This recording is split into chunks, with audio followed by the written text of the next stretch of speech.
Hello guys, ഹൃദയ cinema സ്നേഹികളെ. അതെ, ഞാൻ കളങ്കാവൽ മൂവി കാണാൻ ഞാൻ വർക്ക് ചെയ്യുന്ന സ്കൂളിൽ നിന്ന് ഓടാ ഓട്ടത്തിലാണ്. ലേറ്റായി അരമണിക്കൂർ കൂടുതൽ ലേറ്റായി. എൻ്റെ പ്രിയപ്പെട്ട ഓട്ടോ അമ്മാവും അതിലും ഇഴഞ്ഞ അമ്മയെ പോലെ പോയൊരു ബസ്സിന് വിളഞ്ഞ് കയറി എനിക്ക് സിറ്റിയിലെത്തണം ഗൈസ്. എത്തുമോ ഇല്ലയോ, സമയം എന്നെക്കാൾ വേഗത്തിൽ ഓടിക്കൊണ്ടിരിക്കുന്നു. ആളുകൾ പലതും വന്നുപോയി. എന്നിന് പോലീസുകാർ വരെ ബസ്സിലേറി. എന്നിട്ട് ഞാൻ എത്തിയില്ല. മൈഗ്രെയിൻ കയറാൻ തുടങ്ങി. അതിനിടയ്ക്ക് മൈഗ്രെയിൻ വന്ന വേദനയിലാണ് ഈ കാവേരി നദിയുടെ ബ്യൂട്ടിഫുള്ളായുള്ള കാഴ്ച ഞാൻ കണ്ടത്. ആളുകൾ എന്നെ അപരിചിതയെ പോലെ നോക്കാൻ തുടങ്ങി. അടുത്ത ബസ്സിൽ വലിഞ്ഞു കയറി പോയിന്റ് ടു പോയിന്റ് ഞാൻ തൃച്ചിയിലെത്തി ഗൈസ്. പിന്നെ ഓട്ടോയിൽ ഒരു ചേട്ടൻ എന്നെ പറപ്പിച്ച് L A Maris Trichy guys. ഞാൻ അങ്ങനെ തൃച്ചി എൽ എ മാരിസ് തിയേറ്ററിലെത്തി. ഇവിടെ നമ്മുടെ മലയാളം മൂവീസ് എല്ലാം മലയാളത്തിൽ തന്നെ റിലീസ് ആക്കുന്നുണ്ട് അവർ. ഓടി അവസാനം ഞാൻ ഓടിയിട്ട് നിൽക്കുന്നത് റെസ്റ്റ് റൂം മുന്നിലാണ്. രാവിലെ ഇറങ്ങിയതാണ് കേട്ടോ. പിന്നെ ഫുഡ് കൗണ്ടർ വന്നപ്പോൾ അവിടെ ആരുമില്ല. അവസാനം കിട്ടിയതൊക്കെ വാരി വലിച്ച് വാങ്ങി ഞാൻ അകത്തേക്ക് ഓടി കയറുകയാണ് guys. Yes, my Mammukka, that swag scene, yes. What man, എന്താണ് എനിക്കറിയില്ല എന്ത് പറയണം. The face of Indian movie, directed by Jithan K Jose. Amazing movie. പിന്നെ ഞാൻ കുറച്ച് മലയാളികളെയൊക്കെ പരിചയപ്പെട്ടു. അടിപൊളി കമ്പനിയായിരുന്നു കേട്ടോ.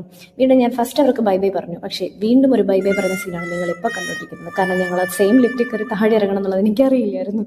അവിടെ നിന്ന് ഞാൻ വീണ്ടും വന്ന് നാട്ടപ്പരി വെയിലത്ത് പോസ്റ്ററിൻ്റെ മുന്നിലുള്ളത് എൻ്റെ ഷോ ആണ് നിങ്ങൾ കാണുന്നത്. എൻ്റെ അഹങ്കാരം, കളങ്കാവൽ കണ്ട അഹങ്കാരം. തമിഴ്നാട്ടിൽ വന്ന മലയാളം മൂവി കണ്ടില്ലേ? അത് കഴിഞ്ഞത് എനിക്ക് ഏറ്റവും സന്തോഷം തരുന്ന കാര്യം ഇങ്ങനെ സ്ട്രീറ്റിൽ വന്ന് പർച്ചേസ് ചെയ്യുക എന്നുള്ളത്. എനിക്കൊരു മോളുള്ളതുകൊണ്ട് ഈ കാര്യങ്ങളൊക്കെ ഭയങ്കര നല്ല കാര്യമായിട്ട് എനിക്ക് തോന്നി. പിന്നെ ഇങ്ങനെയുള്ള കുറേ നല്ല പൂക്കളൊക്കെ അടുക്കി കെട്ടി വെച്ചിരിക്കുന്ന തമിഴ്നാട്ടിലെ ഏറ്റവും വലിയൊരു കാഴ്ചയാണ് കാണുന്നത്. അവിടുന്ന് ഞാൻ ഏതോ ഒരു കവാടം കയറി ഇറങ്ങി ഒരു മാർക്കറ്റിലേക്കാണ് പോകുന്നത് ഗൈസ്. ഇതിൻ്റെ സ്ഥലത്തിൻ്റെ പേരാണ് ഛത്രം. അപ്പോൾ ഛത്രം ബസ് സ്റ്റാൻഡിനടുത്തായിട്ടാണ് ലൊക്കേറ്റ് ചെയ്തിട്ടുള്ളത്. ഒരു തിരുച്ചിയിൽ ഒരു ഐസ്പോർട്ട് പർച്ചേസിന് പറ്റിയ ഏരിയയാണ് ഛത്രം.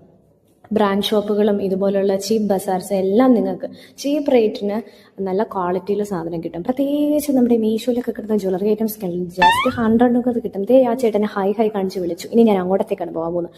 ഹേഗായി താമരപ്പൂ മാലകൾ.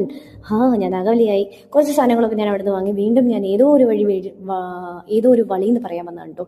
ശരിക്കും വഴിക്ക് ഇവിടെ വളിയെന്ന് തന്നെ പറയുന്നത്. നമ്മുടെ ലാലേട്ടനെ മറ്റേ തേന്മാവിൻ കൊമ്പത്തിൽ പറഞ്ഞ പോലെ കുറേ സാധനങ്ങളൊക്കെ ആയിട്ട് വെക്കാൻ ഇങ്ങനെ ആളുകൾ ഇരിക്കുന്നുണ്ട്. അതിനിടയിൽ കുറേ കാര്യങ്ങളാണ്, കട്ട് ഫ്രൂട്ട്സ് ഒക്കെ വെച്ചേക്കുന്നതാണ്. ഇവിടെ ഇങ്ങനെയാണ് കേട്ടോ, അടിപൊളിയാണ്. എനിക്കതൊക്കെ ഇഷ്ടമാണ്.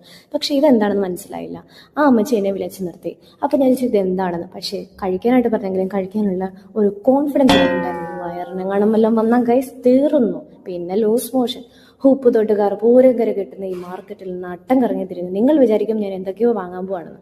പക്ഷേ ഞാനൊരു ബ്രാൻഡ് ഷോപ്പ് തപ്പി ഇറങ്ങിയാണ്. എനിക്ക് മിനിസോയിൽ പോകണം, ബേസിക്സിൻ്റെ ഷോപ്പിൽ പോകണം, പിന്നെ പാർക്ക് അവന്യൂ, അങ്ങനെ ഇന്ത്യൻ എന്തൊക്കെയോ കുറേ ബ്രാൻഡഡ് ഷോപ്പുകളൊക്കെ ഇവിടെ ഉണ്ട്. പിന്നെ ഈസി ബൈ.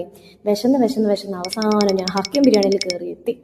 അവിടെ നിന്നൊരു മട്ടൺ ബിരിയാണി ഫേമസ് ആണ് കേട്ടോ. തൃച്ചിയിലെ ഹക്കിം ബിരിയാണി.